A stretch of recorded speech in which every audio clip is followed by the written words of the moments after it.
My sponsor made a comment to me one time. I told you my father was killed when I was a young man, or when I was a baby, actually. For a long time, I was looking for a father figure, and I was looking for somebody to show up and rescue me or take care of me. And I was talking to Tim about this, and I said, I've always just wanted a guy to show up and be that father figure. He goes, Josh, when are you going to stop looking for that guy and start being that guy? That was Josh Horton, and this is the SHAIR Podcast. It's time for the SHAIR Recovery Podcast, where we bring you amazing life-changing success stories from addicts and alcoholics all over the world who share their inspiring journey in recovery. And now, here's your host,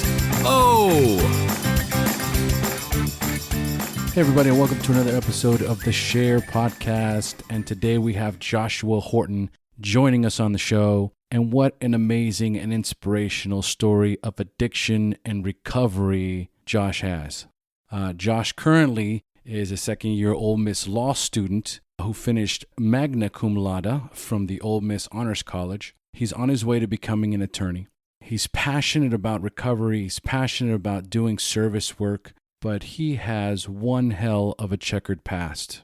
When Josh would drink, which was every day, he never knew where he would end up, and he would have no recollection of the night before when he did wake up. He would take fistfuls of Xanax with alcohol, sometimes dozens of pills in a day, and should have died so many times he literally can't remember them all. In 2008, Horton was picked up in Alpharetta, Georgia, where he repeatedly fired a 9mm handgun wildly into his townhouse while drunk. When police arrived, he had moved outside and thrown the gun in the bushes. He then proceeded to give the SWAT team the bird and then reach for a beer in his truck, which law enforcement thought at the time that he was reaching for a weapon. It's a miracle that they did not shoot him dead. And today, Josh is an amazing human being doing an amazing amount of service and an absolutely upstanding, responsible member of society. So let's dive into Josh's story. But first, a few iTunes reviews. And this first one's from Canada. CMJDM, saving my life. These stories are saving my life. I don't feel so alone anymore. I wish I found this podcast years ago. Man, I hear ya. I wish there was podcasts like this when I was getting sober. And maybe there was and I just wasn't looking, but I know the feeling of needing recovery, a meeting not being available, and having something that I could lean on, like the podcast, to listen to. So thanks for the review, and thanks for listening, and we'll keep pumping out the hits, right? All right, so this next one is from Anxiety Kills, and love this podcast. I came here because of the Dopey episode, and I've already listened to over 20 of your podcasts and recently started from the beginning. Great podcasts, very insightful, and love the stories. Man, I got a lot of love for the Dopey fans. They keep coming in, so thank you, Anxiety Kills. Keep coming back. And on that same note, just so you guys know, we've already recorded the Dopey interview with Chris and Dave last week. So their interview will be coming up in about a month or so. So look out for the infamous Dopey episode with Chris and Dave on the SHAIR Podcast. Okay, so moving on. The next one is from DDubes912. I think I got that right. Captivating, inspiring, and helpful. As an avid podcast listener in general, I'm in the car about 3 hours per day. Man, I feel your pain, brother. That used to be me for 5 years. I'm so glad to find the SHAIR Podcast. Omar is really a positive guy who gives his guests a platform to tell their story in addiction through recovery. SHAIR gives the listeners the benefit of listening to a familiar, consistent, friendly, and authentic host while also offering a variety of guests from all different walks of life and addictions. As someone who has struggled between addiction and recovery for most of my life at the age of 30, I find that each episode has a major takeaway as it influences me to continue to make positive choices in my life. Wow, that's a great review. Thank you so much. And that's what the SHAIR Podcast is all about. It's about real people with real addictions, doing the work, connecting with a higher power, and finding recovery. I mean, that's it. You get a life. And it's the therapeutic value of one addict helping another. You hear these stories, you totally relate to it, and it's no different than when some of us went to our first meeting. I remember one of my first meetings, because my very first meeting, I hated it. But, a few years later, when I hit rock bottom and I went to my first meeting, everything made sense. Everything made sense. And I knew here that I could recover. So again, thanks for the great reviews, guys. And if you haven't rated and reviewed the SHAIR Podcast, then please do so I can read them on the air. I'm making a concerted effort every week to read these. I'm even going backwards now, like the ones that I've missed over the years. I'm going to try and get to everybody. That's why I'm doing like 3 or 4 of these sometimes at a time. But new ones definitely are going to get read right off the bat so I don't lose them along the way. So again, go to iTunes, SHAIR Podcast, 5-star rating and review. It's one of the best ways to help support the show. And believe it or not, it does make a huge difference. We get new listeners every day. And of course, the absolute best way to support the show is through a PayPal donation. So if you do have the wherewithal to donate to the SHAIR Podcast, then go to the website, www.theshairpodcast.com/donate. Or just go to the SHAIR Podcast website, if you've already got that saved. Top right corner says donate, and also there are donate buttons throughout the page. And of course, I absolutely want to thank all of the listeners that continue to send in their donations every month. You guys are awesome. Thank you so much from the bottom of our hearts here at the SHAIR Podcast, and know that you guys are making a difference. So again, if you would like to donate to the SHAIR Podcast and you have the wherewithal to do so, $5, $10, $20, $50, $100, you can do that monthly, or you can do a one-time donation. Give up 1 caramel macchiato and a blueberry muffin at Starbucks and donate to the SHAIR Podcast. Every donation matters and helps. And if you're going to be shopping on Amazon anyway, go to the SHAIR Podcast, www.theshairpodcast.com/Amazon, and that'll take you right to an Amazon page that has our code embedded in the browser. You can easily find the banners to our Amazon link right on the homepage. And while you're on the homepage, make sure to sign up for our free newsletter. Just scroll down on the webpage, and the subscribe box will pop right up. And as new things start to evolve with the SHAIR Podcast, we'll be announcing those in our free newsletters. And once again, the private Facebook group, if you have friends in recovery that you would like to share the group with, if you know someone who is shy about going to meetings, someone who needs help but doesn't want to go to meetings, introduce them to the SHAIR Podcast private accountability group. If you haven't checked it out yet, jump in there. I mean, seriously. If you need support, it's there. If you want to give support, then that's absolutely welcome in there. You will not believe the amount of support that goes on in that group. People ask for help, and the members just reach out and love on them. And it's just amazing. It's something that I have absolutely no control over. It has a life of its own. It's HP, baby. It's higher powered now. I'm going to start using that term, guys. So the Facebook private group, there's no question about it. It's higher powered. It's all positive energy. There's no negativity there. It's unbelievable. It's what tells me that I'm not running the show in there. Higher powered, baby. And I never would have imagined that when I started the podcast, it would get to where it is today. And now it's the only thing that I want to do. So I'm trying my best to put as much into the podcast as possible and come up with some ideas. Some members have requested some HP Baby t-shirts. So now I'm talking to my buddy Mike Lindsay over at Airwear, and him and I are messing around with some ideas and trying to come up with some t-shirt ideas. Then another idea I had was some different types of episodes where we stick exclusively to a specific topic about recovery. Quick little episodes where we give you golden nuggets that you can take away with quickly. There's always questions, right? There's questions in the Facebook group, and not everyone gets a chance to see them because as the news feed goes down, new topics come up, and sometimes people miss them because they come in later on in the game and they may not see it. So I thought it'd be a good idea to start posting those. So of course that takes more time, it takes more energy, it takes more effort, and I certainly want to do that. But I'm definitely going to need more support to keep building on this momentum. I love you all, and HP, baby. All right, so quick message from Transitions Daily, and then on to the show. Would you like to join a free, anonymous online group that offers a daily topic email with popular recovery resources accompanied by a secret Facebook group for discussion? Then go to dailyaaemails.com for more information about Transitions Daily. And don't forget to share dailyaaemails.com with friends, in meetings, and with sponsees in recovery. Hey, Josh, thanks for joining us. Hey, I'm really glad to be here with you. Excellent. How you feeling today? I'm hanging in there, man. I'm better than I deserve, I suppose. It's been a long day, but I'm always happy to talk recovery. All right, good. All right, because that's what we're going to do. All right, so folks, today we have Josh Horton joining us on the SHAIR Podcast, and Josh's story was featured in the Oxford Eagle online newspaper titled "Meet Joshua Horton, Ole Miss Law Student Overcomes Odds, Fights to Make Difference."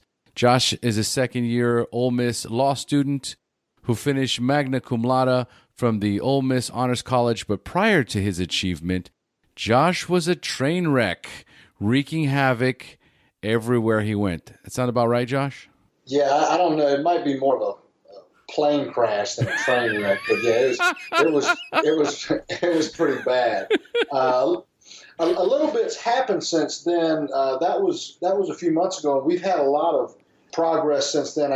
Matter of fact, I'm from Atlanta originally, which I'll get into in my story, but we had a large center feature on the front page of the Atlanta Journal-Constitution talking about no matter what and what that means in my recovery and the story of my journey that's brought me to law school. And before I do anything else, I got one request from you, O, and that's the next time we do one of these interviews, I want to be down in Costa Rica with you. And I've got a really cool story about that. And it's funny that we're actually broadcasting from Costa Rica because from the time I was about 13 years old, and I really think maybe even before that, when Jurassic Park came out, and the Jurassic Park was filmed in Costa Rica, or parts of it was, and I can remember seeing that, and I was like, that's where I'm going to retire. And I just had envisioned this surf shop on the beach that I can just have a coffee shop and, sit there right by the Pacific Ocean. And what's funny about that is I spent about 13 years of my life on probation in the state of Georgia, and I could never leave the county, much less the state. And after I got sober, I got the opportunity to come down to Costa Rica, and it was really a blessing. And the crazy spiritual side of all this is my sponsor and I had been talking about what was I going to do for a recovery meeting while I was down there, and he sent me this picture on Google. Uh-huh. And it was a wrought iron gate with this, logo. And this was 3 months prior to me even going down there. And so I get down there and I go to Mount Arenal, and then we go to Capos, and we go down to Manuel Antonio, and I end up in this little town. I always thought I wanted to live at Jaco Beach, when I retire in Jaco Beach. And, now I've decided that I want to be at Capos now because I fell in love with that town. But what's funny is I walk up on this meeting, and out of all the meetings in Costa Rica and all the places, it was the exact meeting he had sent me on my phone that he had Googled from Memphis, Tennessee. Oh, wow. Yeah, it was all, like I looked at the gate and the emblem on the gate, and it was the same thing I had in my phone. I almost had to do a double take, but it gets even better than that. So it was my dream to go to Costa Rica. It was my dream to come down there, and I go to this meeting, and I end up going to another meeting on Christmas Day, overlooking the Pacific Ocean in Manuel Antonio, the ladies' restaurant. It was sitting there on the bluff, overlooking the rocks and the water. And I just got to spend this fellowship time with all these other people that I never would have been able to do. All my years drinking and using, I could never get out of the state of Georgia. But it wasn't until I got sober that some of my dreams started to come true. And one of those dreams was being in Costa Rica. And the fact that I got to do that on Christmas Day with these other alcoholics and addicts, overlooking the Pacific Ocean, eating a beautiful meal, was probably one of the most spiritual experiences in my life. And I wanted to talk a little bit about that before we got started, because I know you're in Costa Rica, and it brought back some of those emotions. Well, it's brought back, as you're going through it over in Manuel Antonio. It's one of my favorite meetings. It's in a hotel restaurant called Mono Azul, and that might be it. Yeah, that's it. That's the main. It's English speaking, right? Yeah, and it's right by the little airplane that's cut in half. Absolutely. Yeah, we have every year the first weekend of May. It's coming right up in the next 2 weeks. Is the probably, I think this is the 17th year for the AA convention in Manuel Antonio. They have it every year, and I'm at that exact hotel. I usually go. I won't be going this year, but I typically go. So yeah, as you were going through memory lane, it's a lot of the stomping grounds and recovery stomping grounds that I've had an opportunity to go see, and I made some amazing friends there. Just like you show up. And, no matter where you go in the world, they're friends just almost instantly. You go in and you feel right at home and you speak the same language and you feel safe. You know what I mean? Absolutely. And in the meeting that I went to in that little back alley, it wasn't even an English-speaking meeting, the first one I went to, but I still felt right at home. I mean, you don't even have to really be speaking the same language, and you get in a room full of other people, and we're just, we speak the language of the heart together, and that's kind of cool. That's exactly what it is. It is. You're speaking the language of the heart, and they love having newcomers. We love having newcomers. It changes the dynamic of the fellowship. It changes the dynamic of your own recovery. And the thing is, you can go anywhere in the world now and be safe and be at home. As long as you get yourself to a meeting, it's a beautiful thing. That's right. All right, so let's dive into this. That's great, man. Thank you for starting us off with that. That's a great kickoff story. So what is your daily routine look like today? Your normal daily routine, including recovery? Wow. I mean, I still work with a lot of young men. I'm at Ole Miss Law right now, and that consumes a lot of my time. We have been I've been taking some different classes this semester, doing some civil rights stuff. We were on death row at Parchment, one of the largest working prison farms in the country, next to Angola and Louisiana, and doing some work there, really trying to bring recovery into this civil rights movement, because, that's kind of the only people that aren't getting addressed right now. You got all these other different social movements, and it feels like we're kind of getting left behind in terms of, now we've got the opiate epidemic is so rampant right now, especially in the United States. It's now become the number one killer of young people. It's surpassed gunshots and car accidents combined. Wow. And we're really trying to do a little bit of that stuff. But I just for today, for example, I was in legal profession and ethics at 8 o'clock this morning. From there, I was in the MacArthur Justice Center, which is the clinic I'm working in. They have an office here at Ole Miss. They're based out of Chicago, and doing some work with some stuff up there. Then I had that clinic go on today. We were doing depositions. I had a couple of people contact me that I work with in recovery. Last night I was at my home group, and we meet a couple times a week. It's not like Atlanta, where I'm from. Oxford, Mississippi is a little bit different. In Atlanta, you've got 3,300 meetings a week. Ooh. And in Mississippi, you might be able to find one a day, and that's in a city. If you're out in some of the rural parts, you may have to drive 30 or 40 miles to do one meeting a week. So there's a big difference here, and we're trying to change that a little bit. And so it's but it's just busy, and everything's good. And we've started a nonprofit here called Southern Recovery Advocacy. I've been doing a lot of work with that. Been doing lots of media work. Like I said, that article just came out in the Atlanta Journal-Constitution featuring me and what we're doing from a legal aspect. And it's really started to garner some attention both regionally and nationally, and with tonight internationally. So we're excited about that. Okay, so you're staying real busy. It looks like there isn't really a regular routine in the sense of you've got so much activity going on, and so many programs that you're involved with. It just kind of seems like you got a lot on your plate.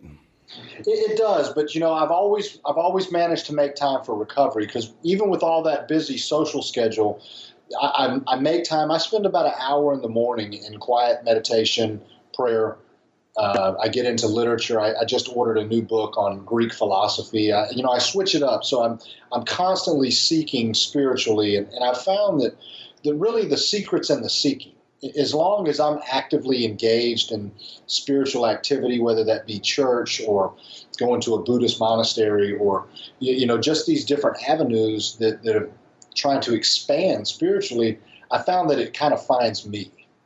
And that's been my experience so far, and I'm happy with what I'm getting, so I'm not really going to change what I'm doing. And to really stay centered, I try to stay, grounded on a daily basis. I'm trying to stay in contact with my higher power, which I choose to call God. And then, I work with a lot of other people. I try and do as much service work as I can. I hit meetings. I try not to forget that, I got to keep it simple. Right. Because, the things that got me sober are what's going to keep me sober.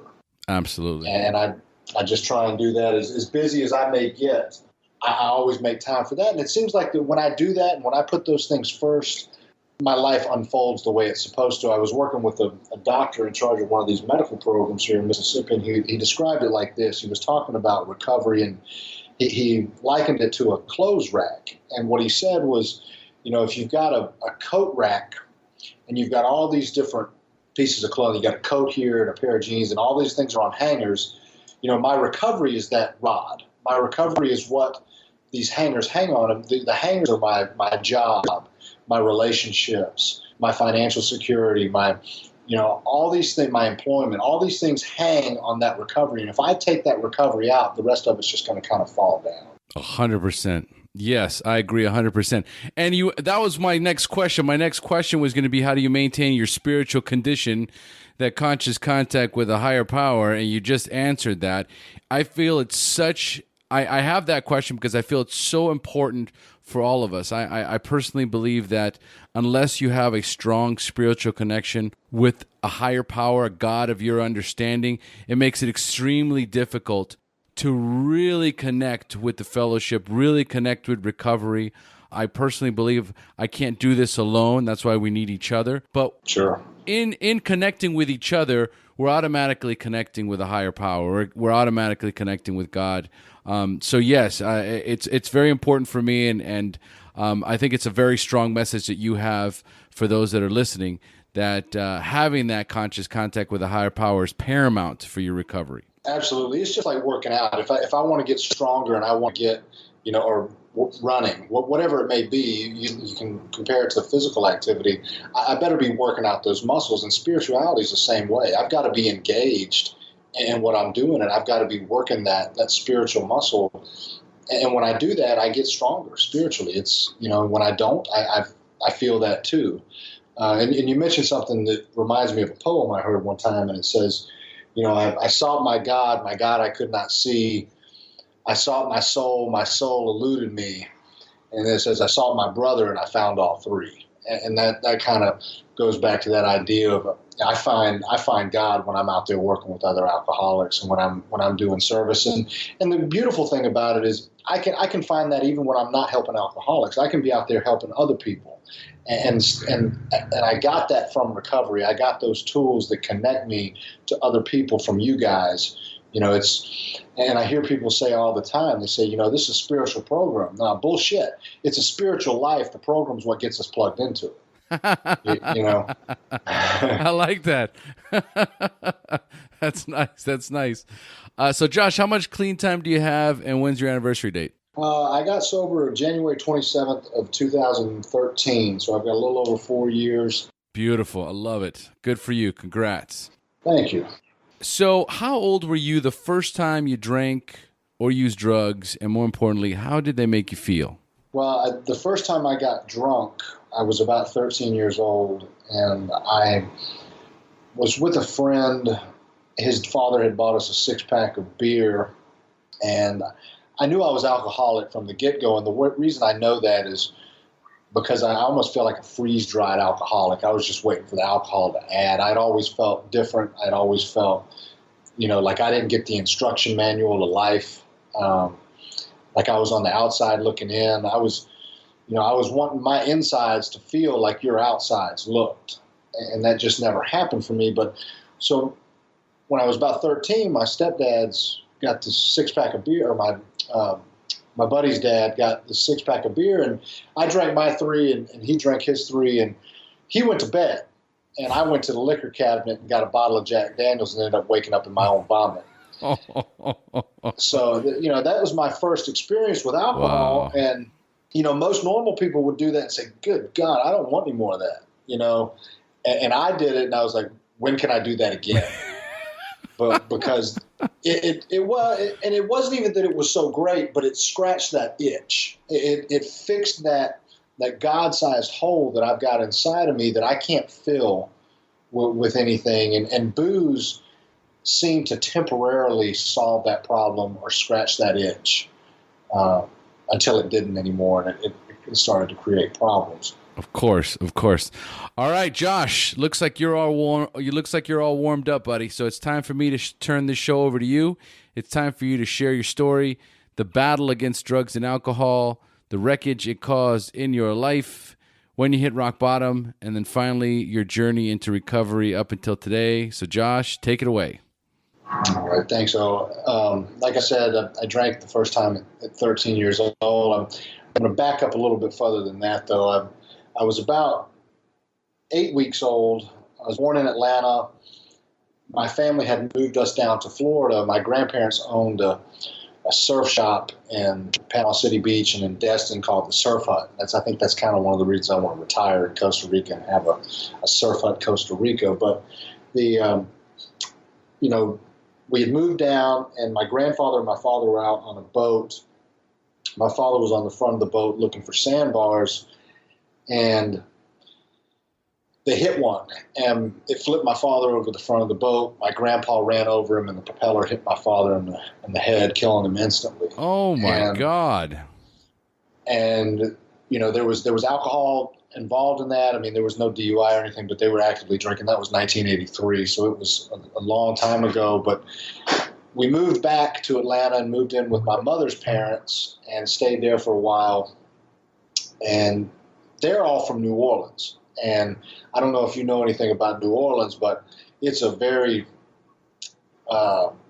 wet culture. Meaning there's a lot of drinking that goes on in New Orleans, and they were Catholic, and it was just kind of part of what we did growing up. And I was just kind of immersed in this drinking culture, and we didn't have, birthdays, weddings, funerals. Everything was, there was just booze there, and right. And it still goes on, and not everybody in my family is alcoholic. There is a lot of alcoholism, but I think for me, I was genetically predisposed, and I've heard it said that, biology loads the gun and environment pulls the trigger on addiction. And I think that was definitely true in my case. I had found that magic elixir when I was about 13 years old, and I just thought it was what everybody did. And it didn't take, it wasn't until I really got sober and in recovery that I realized that that's not a normal way to live, and most people actually don't do that. So, we go on from there. I was, like I said, I was 13. I took my first drink, and I'm going to do my best not to stay drunk very long, because I've had a lot of good things happen as a result of getting sober, and I think we all know how to get drunk, but I'll qualify myself with some of the war stories, and I've got quite a few of those. And please really share.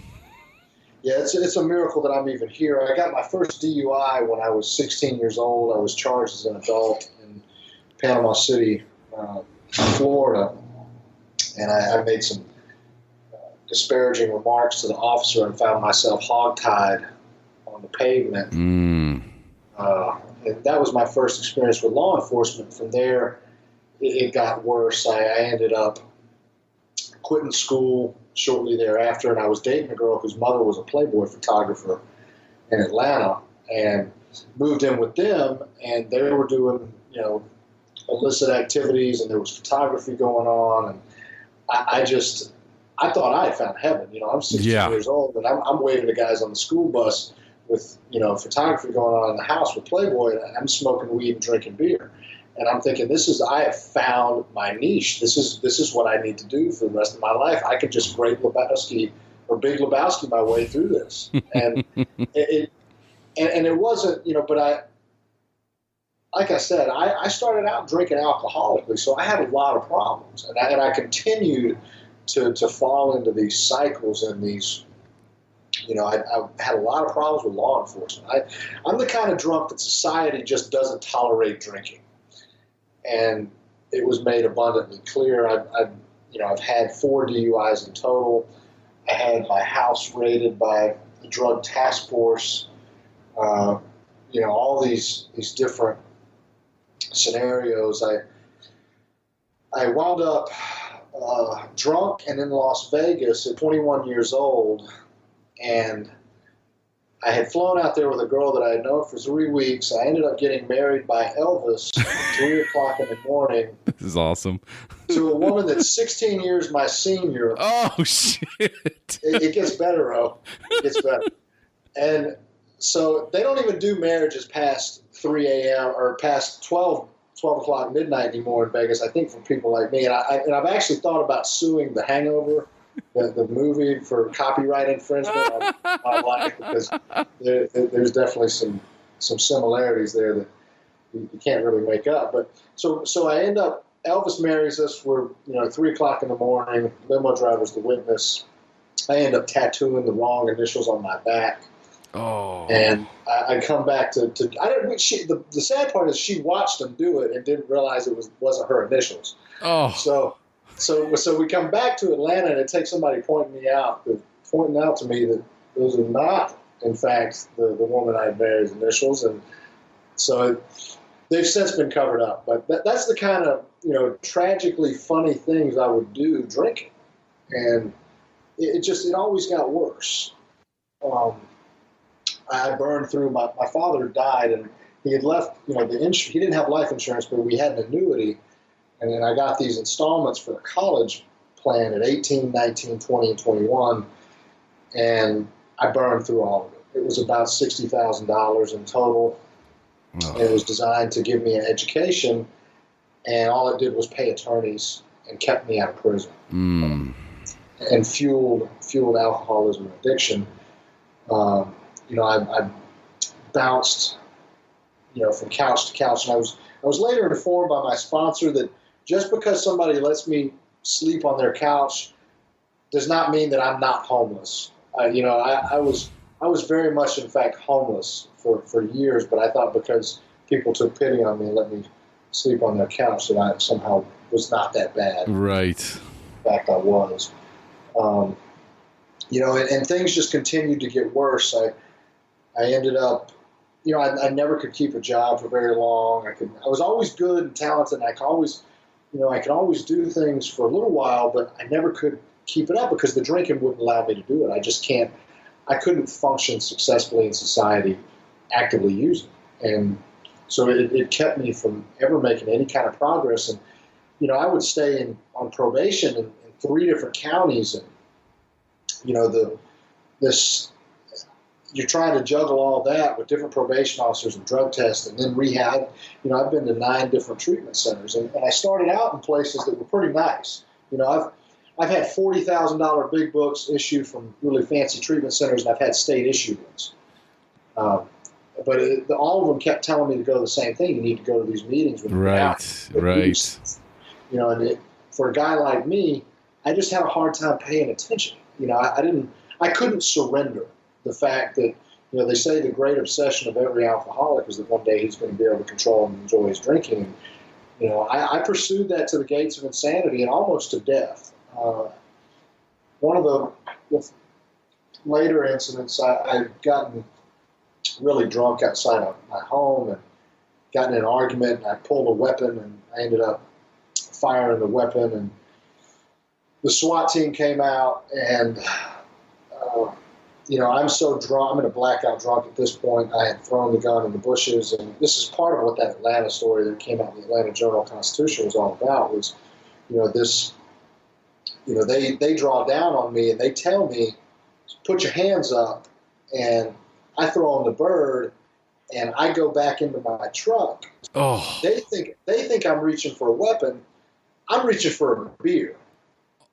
But they said they came so close to lighting me up and they would have been justified in doing it. I mean, nobody would have ever batted an eye if they filled me full of lead. So it gets even crazier, though. So I get arrested for 40 some odd felonies, and they're taking me down to Fulton County Jail in Fulton County. Good Lord! And I wake up, and and I don't know what's happened. They're telling me all these things, and I'm like, I can't believe I've done this. And, I had 13 counts of reckless conduct, 13 counts of terrorist act, 13 counts of discharge of a firearm by a public highway, possession of a firearm by a convicted felon, which I'm not a convicted felon, but for whatever reason it was showing up that I was at the time. And so I go to first appearance, and I'm sitting in first appearance, and it's been about a week, and I've been in solitary confinement. I got all these charges, and there's no bond, and there's this young African-American judge, and she looks at me, and I'm just thinking, here we go. I didn't know what was coming. At this point, I thought my life was over. I'm belly chained. I'm in orange. The bailiff's standing there looking at me, and I'm staring at a woman who has probably busted through every glass ceiling, being a black female in the legal profession in the Deep South. And here she's got this white kid who's a drunk, firing a weapon. And she looks at me and she goes, I'm going to do you a favor today, son. I see something in you. And she threw out all the felonies. And that bailiff turned around and he looked at me and he said, you're the luckiest son of a bitch I've ever seen in my life. No doubt. I had no representation. I had no money. I'm there. And I really don't even understand what's just happened. She's really just saved my life. And I wish I could tell you that was my last drunk. But the insanity of this disease is, fear will not keep me sober. The fear of consequences and pain it works for a little while. But eventually I have to go back to scratching that itch. Yep. And so I get out of there and I do 6 months in a halfway house. I had to go from there to another jail because I was on probation in another county, but I ended up getting released out of that jail a couple of weeks later and going and living in a halfway house for about 6 months. And, they had strapped what's called a scram bracelet on my ankle. And what that does is that tests your sweat, like once every 30 minutes. And at the end of the night, it downloads to a modem. And the modem fires off probation. It can tell whether or not you've been drinking that day. Holy cow, really? Yeah. They got all kinds of toys for us. Man, that's the first. I used to call it my Rolex because it cost me about $10 a day. And, there were guys, I'll tell you the insanity of alcoholism. There were guys that were sticking slabs of bologna in between their skin and this monitor and not having text. I mean, that's the kind of insanity we're dealing with alcoholics. But so I keep that on. What's funny about this is I get these periods of abstinence, and I get these periods of dryness, but it always feels like I'm doing time. It always feels like I'm just waiting until that thing comes off so that I can go do what I got to do again. I let the heat kind of get off of me so I can go back and try and successfully drink again. And what I've found is it just gets worse, never better. So we go on from there, and I burned my life to the ground. I'm about 27 years old. I'm back at my grandmother's house in 2011, and it's right around Halloween. And I wake up one morning, and I'm like, I think I want to go back to school. And she's like, what the hell are you talking about? I said, I don't know. I said, I've ruined my life. I said, I want to go back to school. I want to do something different. And so we talk about it, and she's from Mississippi. She's from a small town called Fulton, Mississippi, about 3,000 people. And so she's like, okay, fine. She still got this house that was owned by her parents. It's a very small house that's been empty for about 15 years, but there's a community college about a block and a half away. And she said, okay. She said, all right, I'll take you over. I think she was just tired of dealing with me at this point. She's like, whatever, maybe we just need to get you out of the state. And so I had a DUI pending at the time, and went over and I got that straightened out and I had to come back from court. But that morning I wrote something on the mirror of my grandmother's house, and I wrote "No Matter" on her mirror upstairs. What'd you write? And I meant it. No matter what. Okay. And lipstick on the mirror upstairs in the bathroom. And so I get my stuff packed, and I go over there, and everything just starts to kind of fall in place. And we're doing the paperwork. I'd taken my GED when I was about 20 years old, drunk in Georgia, and I passed it. I went there with a buddy of mine who's no longer with us. He died of an overdose a few years ago, but I had my GED. So I go over there and I'm rolling for classes, and I have to come back, and I go to Cobb County Court, and I've got this DUI charge. I end up getting sentenced to some time in jail, and the judge looks at me and goes, you got anything to say? What are you going to do with your life? I said, well, son, I'm going to go to law school. And he gave me this, kind of snide, okay, sure you are, son. Right. Good luck to you. He goes, I tell you what, if you ever go to law school, you're more than welcome back in my court. So I go and I serve my few days in jail, and I get out and I move to Fulton, Mississippi. And I start doing well, and I start really excelling. I learned that, maybe I can apply, when I apply myself, I can actually do this. And then I started taking English literature, and I started taking political science, and I started taking these classes, and I started learning that there's a lot of stuff out there that I just don't know. And I was hungry for this knowledge, and I was hungry, and these people they were so wonderful, and they took me in, and there's a woman, director of admissions named Kay Lawler, and she was like a surrogate mother. And then this guy at the fitness center ended up hiring me. I had been a personal trainer for a while in Atlanta, and he hires me, and his name is James Harris. And he, cool story about him, he had lost his son about 10 years prior in a car accident. And he ended up taking on this role, and I'd be going to classes, and I'd be working in the fitness center and teaching the faculty and staff boot camps, and he would, I'd get sick, and I don't have health insurance. I've been living on food stamps, and the first winter I was there, I didn't even have heat. I had this little space heater I was using to get warm in the winter. And the only thing I brought over there was a garbage bag full of clothes and a television and a computer. And so he would bring me a Subway gift card and say, I know you're hungry. Here you go. Or he'd bring me cold medicine if I was sick. And just that love and spirit, these people that really were loving me until I could really learn how to love myself. And I got away from a lot of that environment. And mind you, I'm still trying to manage this drinking.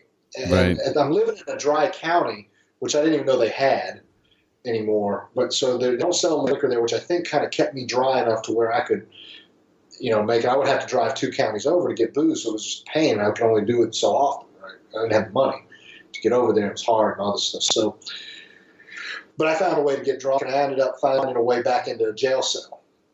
And that was on January 26th, 2013. And for the first time in my life, I had something to lose. I had people that loved me. Yeah. And I had, I had this future that I could see. I'd making a 4.0, and I'd made the president's list. I woke up out of a blackout in this jail cell, and like I told you before, I've woke up with 47 felonies. So I have no idea what my charges are when I wake up, or I say wake up, when I come to in this jail cell. And I'm banging on the glass, and I'm screaming at this guy. I'm like, what are my charges? I'm so afraid. I'm like, oh my God, I've done this again. I've destroyed my life again. What have I done? And he goes, it's public drunk. And I'm like, thank God. And, you know, and I think the sound of that steel door and the smell, I can smell it right now as I talk to you. Yeah. And the food, and it was, and the coming so close to losing everything again. I said, I've done it again. I've lost it all again. And I don't know what about that was so impactful, but that was my surrender. That was my point where I said, I am no longer going to be able to try and do this. I give up. I've got to go do something different. And God's always been in my life. God's always been there. I've just, found a way of not acknowledging him or drowning him out with booze or other things. And, but he's always been there. And I heard this guy say one time, he goes, I don't believe in miracles anymore. He goes, I believe in coincidences where God chooses to remain anonymous.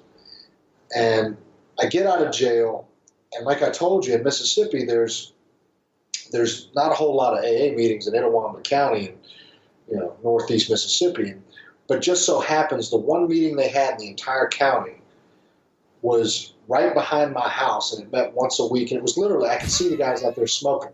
And God, and I look back now and I'm thinking this is a coincidence where God has chosen to remain anonymous. And I go up there and I meet this guy who's from Wisconsin, and he talks funny, and he lives on a houseboat. He's an old Harley Davidson driver, or bike rider, and we start talking, and he's got a car too. So he drives me 40 miles each way to an AA meeting every day in Tupelo, Mississippi.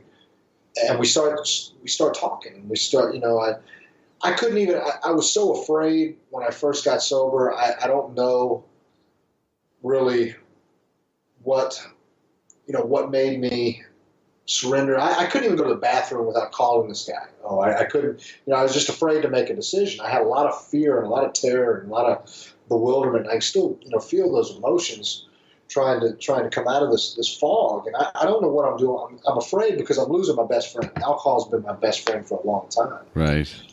And, I come to this place, and he's like, well, you need to come to believe that something bigger than you can restore you to sanity.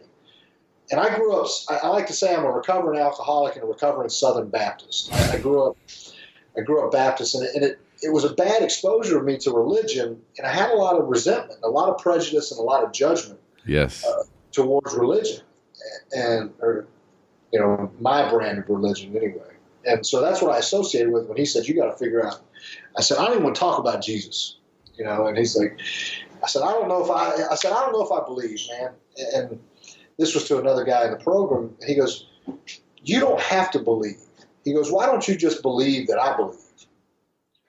And that made a lot of sense to me.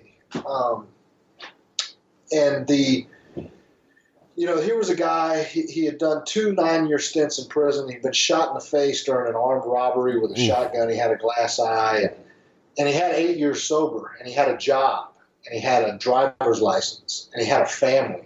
And I'm like, if this guy can do it, maybe I can do it too, right? And that's kind of the way step 2 infiltrated my life is, and I like to tell this story about a lamplighter in England.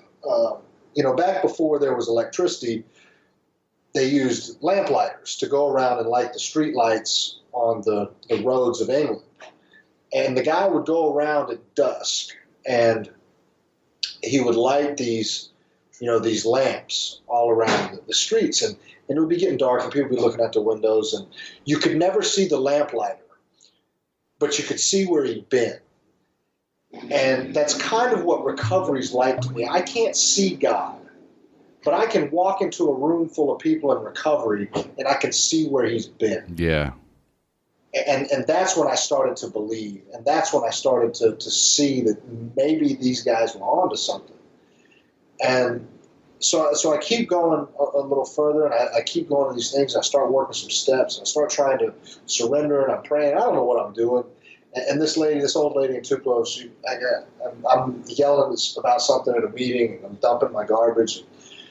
She's like, baby, all you got to do is try. And I don't think more true words have ever been spoken, because even today, all I got to do is try.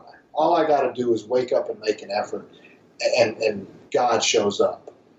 And that's, the book talks about it. He said, we do not think God makes too hard of terms with those who honestly seek him. And that has been my experience, that all I got to do is show up and make an effort, and life stops happening to me and it starts happening for me. Yeah. So I go on a little further, and I start trying to figure out, well, what the hell am I going to do about turning my will and my life? I don't even know what that means, right? And I hear this guy talk about it, and he says, well, why don't you think about it like your will in your life is your prejudices and your judgments? And now he's speaking my language, because I got a lot of those. I'm prejudiced, and I'm judgmental about just about everything. I wake up in the morning, and before I'm even out of the bed, I'm judging something. Something I've got a prejudice that the sun didn't come out right. So I can understand that language a little bit.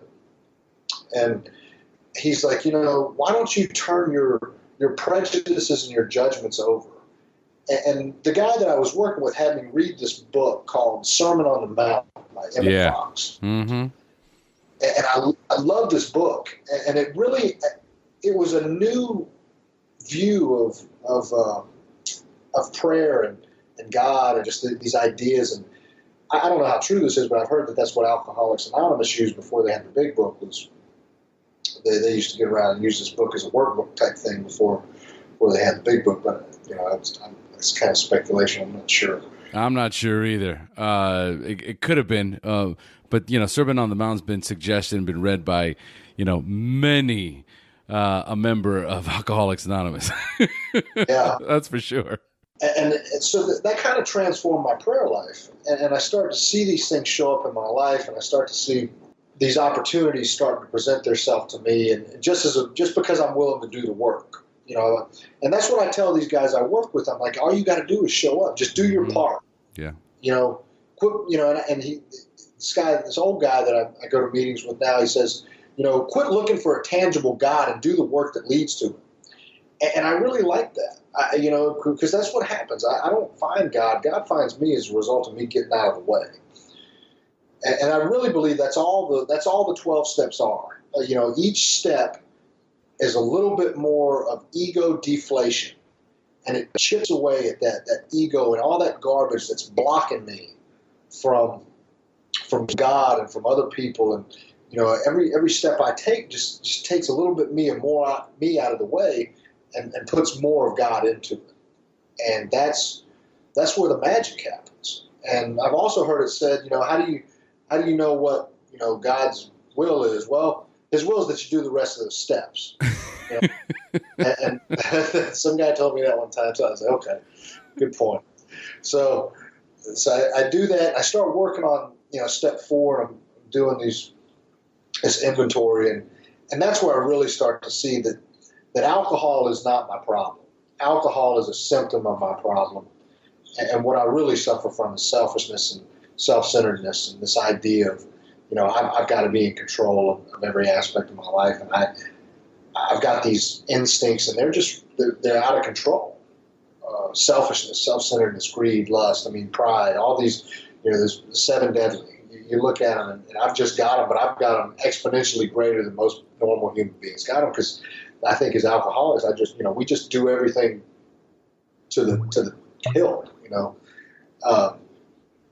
So I go through this with my sponsor, and he's teaching me, and he's telling me to write down all the people I'm pissed off at. I'm like, easy, I can do that, no problem. And I start talking about other stuff, and then I got to get over to this 4th column, and I got to start looking at my part, which is what I've never done my entire life. It's been real easy for me to point the finger at you and see where you come up short. But when I turn that mirror around and I start looking at myself, that's when I start to get some growth. And I start working on myself, and so I go on from there, and I do step 5, and I become willing to tell somebody else all these things that I've said that I'm going to take to my grave, and it was a vulnerability, but it established a connection with this guy and with God too, because when I told this man these things, he shared things with me about himself that made me feel that I'm not so unique, because for such a long time I was so unique. I was going to be terminally unique. Yep. Right. I was so different. I was gonna be different till I was dead. And what step 5 kind of taught me is you're just another bozo on the bus. There's nothing you've really done that nobody else hadn't done. And it gave me some humility that I'm just not that damn important. You know, I'm not as big as I think I am. And I'm not as bad as I think I am either. And so, you know, I keep going and I blow right past 6 and 7 because it's like 2 paragraphs in the book. And I'm like, I don't really need these. I'll just, yeah, okay, character defects, blah, blah, blah, whatever. Yeah, take them. Well, that's where I spend most of my time today. And I've had to really back up, because I came to what my sponsor calls my second surrender in sobriety, because, you know, he says that, you know, my first obsession is that one day I would be able to control and enjoy my drinking, like, you know, and he says that your problem now is that you think that one day you're going to be able to control and enjoy your sobriety. And he's right. And I really had to back up and go back through 6 and 7. I bought a couple books, and I work with my guys out on them sometimes now. One of them is Drop the Rock. Yeah. And I went through and did some work with that. And the same people just came out with another book called The Ripple Effect. And I really like it. I'm still reading it, and it's incorporating steps 10 and 6 and 7, and it talks about, you know, these character defects. And that's where we live. I mean, this is stuff I get to work on for the rest of my life, and I get better, and I, you know, that's where the growth happens. That's where the magic is now. Is I get these, you know, because through every you know, time I take a step forward, I grow, and I get a new test, and, you know, I'm going to stay stuck until I'm willing to make an adjustment. And it's almost, I found like I keep getting presented the same test in life until I'm willing to do something different. And then when I'm willing to take a look at that and do it different, it kind of disappears.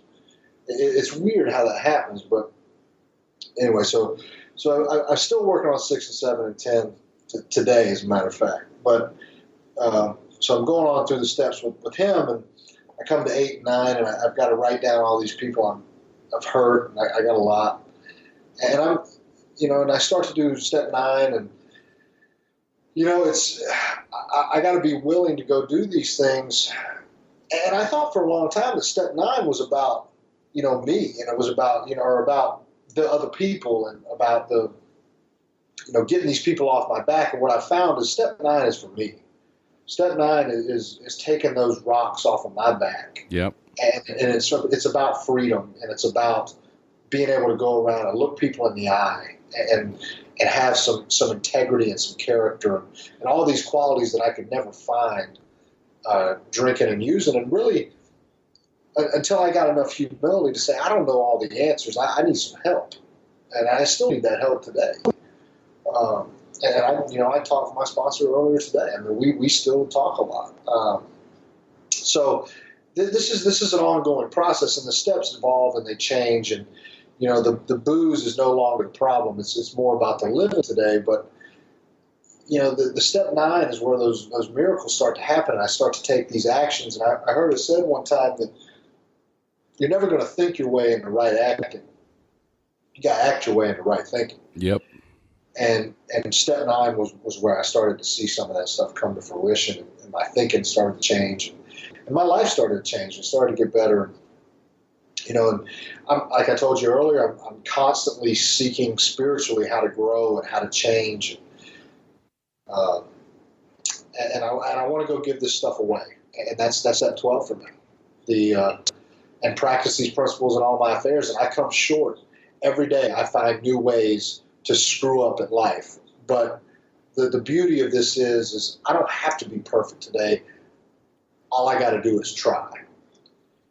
And, you know, I'll finish up by telling you a little bit of where that, you know, we've talked about all the darkness and the despair and the madness, and, you know, and I really don't even have enough time to go into all of it. Who does? Right. But the steps kind of brought me out of that. I want to tell you a little bit about where it's brought me. So I finish up there at ICC at Walma Community College, And I end up getting a full scholarship to Ole Miss. And I get over to Ole Miss, and I get into a home group over here. And I end up meeting a guy at the honors, or he's in my home group, but he works at the honors college there. It's the Sally McDonald Barksdale Honors College, and it's a top 5 honors program in the country. And he's like, why don't you sign up for the honors college? Like, man, nobody ever. I can't make it with those nerds. You know, I mean, he goes, you're not a dummy. He's like, you're probably a knucklehead, but you know, you can do it. And so I did, and I applied, and he got me in. And I started taking some chances over there, and I started realizing that, you know, we're really stigmatized as alcoholics and addicts. And my experience within the criminal justice system was I always went in, and I came out worse than I went in. It was like going to crime college. Yep. And I went to, you know, I served 6 months for a public drunk one time, and I came out with 13 recipes for methamphetamine and a business plan. And, you know, and so I take that mindset into this honors college, and I start taking honors law classes at Ole Miss Law School, and I start meeting these professors, and they give me the option of writing this honors thesis in undergraduate. And my topic was rehabilitation versus incarceration for nonviolent substance abuse offenders. And these guys, I mean, this is just something you don't talk about in Mississippi, especially at Ole Miss. And these guys looked at me like I had 3 heads. And you know, they were like, this guy, you know, what the hell is wrong with him? You know, he can't write about that. And I wrote about it. And people liked it. And I started meeting with professors and started talking. And, you know, people kept loving me until I could learn how to love myself. And the honors college really did that too. They gave me the freedom of that expression to be able to do that. And I ended up taking a LSAT, which is what you take to get into law school, and I did well enough to get into law school. I actually got a scholarship to Kentucky law and a couple of other places, Michigan State, Loyola, some of these other institutions. But I ended up staying at Ole Miss because I love the university here and I love the people, and there's really a lot to be said about the state of Mississippi. There's a lot of beauty here, I think, that gets overlooked by the rest of the nation. I think that people think bare feet and ignorance when they hear Mississippi a lot of times, and that's just not the case. There's a lot of beautiful soul, you know, music, culture, love. There's a lot of things that doesn't get celebrated as much as it should. So I decided to stay here for law school, and you know, things have continued to take off. I've made pretty good grades in law school. I've been, you know, I was recently, you talked about that article from the Oxford Eagle. That went viral, and I had people contacting me from all across the country talking about, you know, recovery and criminal justice reform. And, you know, now that's led into I was appointed by the governor of Mississippi to our opiate and heroin task force with the Mississippi Bureau of Narcotics. I'm currently serving on that with them, working on, you know, how do we keep people from dying in the state of Mississippi? What are we going to do? What are we going to, you know, what are we going to do as a society to turn a system of cages into a system of care? Right. And so I've been doing a lot of this stuff, and things just keep unfolding, and life keeps happening for me instead of to me. And, you know, I've gotten an internship in New York City with the Bronx Defenders, and it's one of the top criminal defense internships in the country. It's highly coveted. I was looking at the email list the other day, and it was Harvard, Yale, NYU, UCLA, Berkeley, Fordham, Ole Miss, you know, because they got me in there. And the fact that I'm even invited to sit at the same table, it just goes to show me that God can step in and do for me what I can't do for myself. Amen. Because I'm a high school dropout with no resources, and, you know, it's like the Lamplighter. Right? People look at me and they're like, we know it's not that idiot doing that. we know it's got to be something other than him. And what it is it's a program of recovery, and it's a higher power. It's just my ability to get out of the way and let God come into my life and do for me what I've been blocking him from doing my entire life. So, now we've gotten a little bit of attention. I started a nonprofit last year called Southern Recovery Advocacy, I mentioned a little while ago, and that's starting to get some recognition. We're starting to really we just hired an executive director who lost her daughter to a heroin overdose in Palm Beach.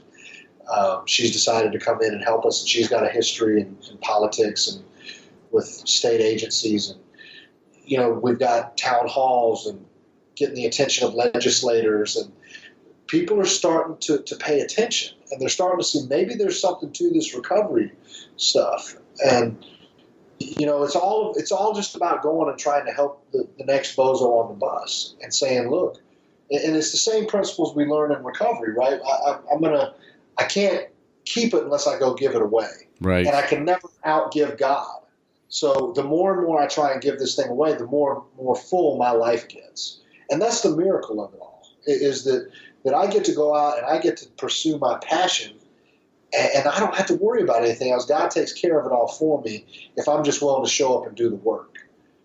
But, on days, what's crazy, I call it spiritual jujitsu because it's just funny how it works out. But when I try and control it myself, it seems to kind of dry up. And when I'm willing to let it go again and turn over my judgments and my prejudices about how I think things need to go, it starts to fill up again. And that's been the miracle. And I get the opportunity to come speak with guys like you that are living in places that, I got to visit because of recovery, because I was willing to go do the next right thing. And I don't know what God's got in store next, but I know that if I just show up and do the next right thing and try and pay it forward a little bit, then I don't have to worry about it. And this guy in Atlanta, tells me something that, and then I'll shut up with this because I know we're about out of time, is, Josh, you're in the efforts business and God's in the results business. Just mind your business. And that's it. And that's really all I got. I'm just really grateful that you had me on and took time to hear my story, because I've really enjoyed being able to share it with you. Well, it's an amazing story, Josh. Thank you so much for sharing that with us, because, there's so many aspects of it that, I can relate to. And over the years, I've heard all the same cliches. They're all true. It's all the same, it's really the same journey. Yeah.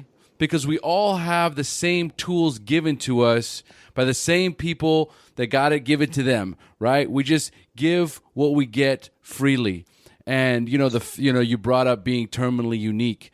There's so many people that I connect with in the Facebook group, people that connect with me, either Facebook private message or by email. And they're always trying to figure out, a different way to skin the cat, a different mousetrap. And like you say, I'm just another bozo in a bus. I'm not somebody that has I don't have a magic formula for this other than what's been taught to me.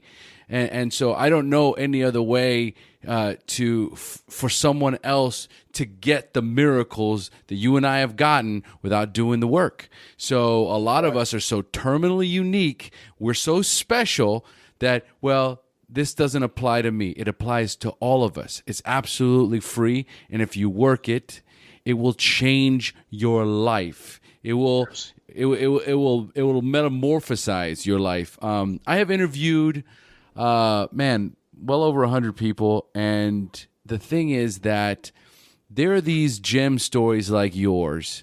I just finished interviewing a guy named Tim Ryan. He wrote a book, From Dope to Hope.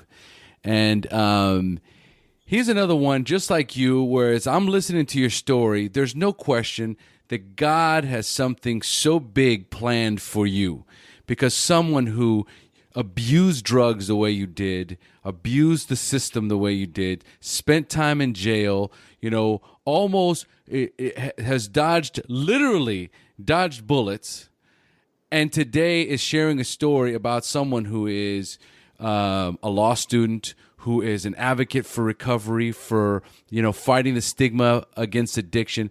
all these things, these wonderful projects that you're working on, who would have thought that someone that 5 years ago, this is the man that you would be today? I don't think anyone would have thought that, so it's so important for our listeners, for those of you that are listening out there, you think, man, it's just too tough. Man, I just can't do this. Oh, I'm gone too far. You need to listen to Josh's story, and recognize that you can never go too far down. It can, as long as you're breathing and walking, you're on this earth, you can be of service. And God has a plan for all of us, man. What an amazing story you have, brother. Well, man, I really appreciate it. Thank you very much. Yeah, no, thank you for sharing that, man. It's amazing. So, listen, what we're gonna do now is what I like to do is I like to close up, and I like to close up for the newcomer. So I'm gonna ask you some questions about your early recovery, and I want you to respond with some inspiring answers you can share with our newcomers. You ready, Josh? Sure. All right, excellent. All right, initially, what was keeping you from getting clean or staying clean when you first got introduced to recovery? My inability to surrender. It's like you said, we think we're unique and somehow we're going to be different. And, I've never met anybody too stupid to get this program, but I've met a lot of people too smart. Mm-hmm. And I think that was my biggest problem. I just thought I was too smart for you people. And it was my own judgments that kept me out. And when I could set those judgments and those prejudices aside and quit questioning how and why it works and just see that it works and step into that was the change in my life. That was when I was able to really start getting the fruits of some of this stuff, when I quit trying to figure it out and just did the work and let it take care of itself. Absolutely. Beautiful. All right. And give us your favorite quote, one of your favorite quotes that you have to date. Well, one of my favorite quotes is it's actually by a general. He was a World War II general. His name was General George S. Patton Jr. And he had this saying, and he said, "The test of success is not what you do when you're on top. Success is how high you bounce when you hit the bottom." And I've carried that around with me. And also that little phrase, "no matter what," that I told you about in the beginning. It was written on my grandmother's wall, or her mirror at her house. I now have it tattooed on my ribs, on my heart. It's on my commemorative brick on the sidewalk at Ole Miss. It says Joshua Horton, no matter what. and now it's on the front page of the Atlanta Journal-Constitution. It says no matter what. And that's been one of my favorite quotes, just personally. And then the one from General George S. Patton as well is, it's how high you hit when you have it. It's easy to be okay when everything's all right and you're sitting on top, but how high are you going to bounce when you don't have anything? And that's when you really figure it out. Yeah, for those of us in recovery, that's really at the end of the day what's important. Doesn't matter how hard you get hit. It's what you do. It's how quickly you get back up and you get back in the ring. There's really no limit to how high you can go. There really isn't. And I'm just constantly amazed at the things that I'm able to do with my kind of past. And that just goes to show you God will kick doors open for you if you're doing the right thing. Well, if you allow yourself to find your path, to find your destiny, what God has in store for you, if you actively seek it, if you spend like you do on a daily basis asking God to guide you in that quiet time and prayer and meditation, these doors open and these opportunities that are all around us all the time, we can actually see them now.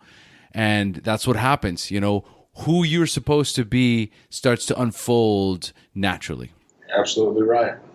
So, Josh, at what point did you have that spiritual awakening, that aha moment in recovery when you accepted that you were powerless over drugs and alcohol, but for the first time had developed the hope that you could recover? I think I'm still waking up spiritually. And I don't know how to really explain that.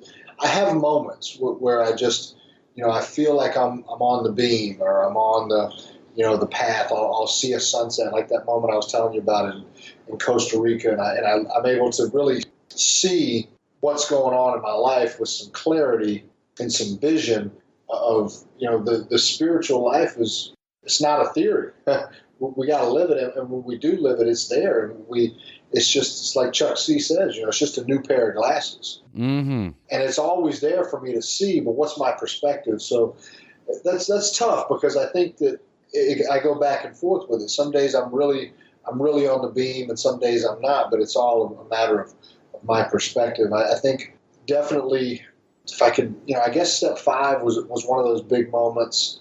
Coming over to Ole Miss was another one. Being able to be at a university when, people were telling me I was going to be dead by the time I was 21 years old or in prison. I mean, it's really humbling, and to see all these things. I can't give you one specific moment, but I think, where I'm continuously waking up even more every day. That's awesome, man. That's awesome.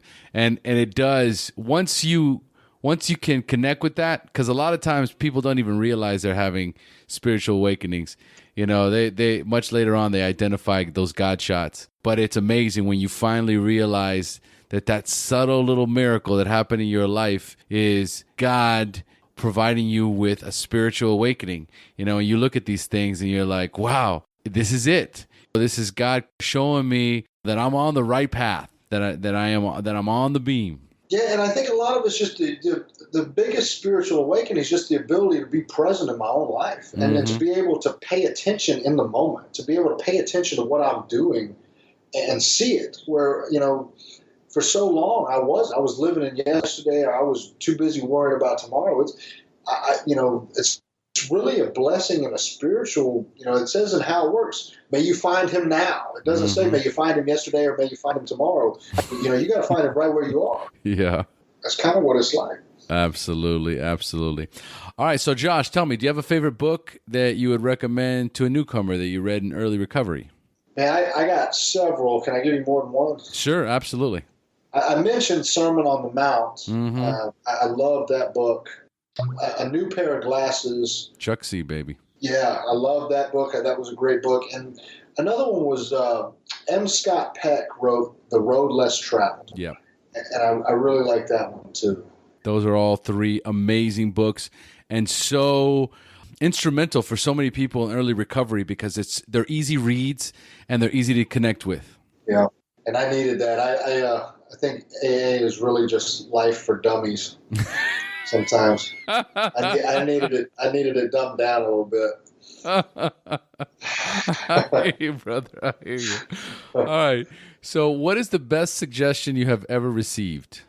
My sponsor made a comment to me one time. I told you my father was killed when I was a young man, or when I was a baby, actually. Yeah. For a long time, I was looking for a father figure, and I was looking for somebody to show up and rescue me or take care of me. And I was talking to Tim about this, and I said, I've always just wanted a guy to show up and be that father figure. He goes, Josh, when are you going to stop looking for that guy and start being that guy? Ooh. And that really, I think, was a pivotal moment in not just my recovery, but my entire life. And he was right. When I started to do that, my life changed. My whole, everything started to kind of shift. And I realized I don't have to wait on anybody else anymore. I can go do that now. I can go be what I've been looking for my entire life. I don't have to wait on somebody else to show up and do it for me. Man, that was another beautiful God shot right there. The miracle of sponsorship. You know what I mean? Like, they sometimes hit you so square between the eyes, and it just shakes your tree, man. And you're never the same again. You're never the same again, and you're like, I got this. I got this. That's beautiful, man. That is beautiful. I love it. All right, so finally, number 5, if you could give a newcomer only one suggestion, what would that be? Surrender, I think, is the, that's the answer to most of my problems today, is the ability to surrender in whatever I'm doing. And it's kind of like that spiritual jiu-jitsu. If I'm willing to surrender, I can overcome just about anything. But my pain usually comes from my resistance to the process. And the more I try and resist, the more pain and discomfort I usually get in, and the more mental anguish and turmoil. But my ability to surrender to what's going on around me and where I'm at and what's going on, that's the biggest peace of mind I can get today, is just this ability to surrender. Surrender to win, they say. That's it. Absolutely. Surrender to win. Amazing suggestions. Josh, thank you so much for being on the show, man. Well, man, I can't tell you how much I appreciate being with you. Maybe next time we can go do it at that restaurant there in Manuel Antonio. I'm in, buddy. Let's do it. All right. Pura vida, Mike. Pura vida, Mike. Very good. Yeah. You did spend some time here. I did. I'm telling you, I'm in love with that place. Picked up the slangs and everything. Awesome. That's it. All right. So, folks, we've now reached the end of our show. Thanks for joining us. And as we say here in Costa Rica, pura vida. Pura vida, Mike. Thank you for joining us on the SHAIR Recovery Podcast. To check out the show notes page on this interview, or to thank our guests for sharing their story, go to www.theshairpodcast.com. While you're on the website, don't forget to sign up for our free newsletter to stay up to date on the latest news, podcasts, and interviews. Want to be one of our guests and share your story? Then go to our website and click on the Share Your Story button. We share our inspiring recovery stories every Tuesday, so subscribe to our show on iTunes or Stitcher Radio to get your free weekly download. We'll see you then. The opinions shared on this show reflect those of the individual speaker and not of any 12-Step Fellowship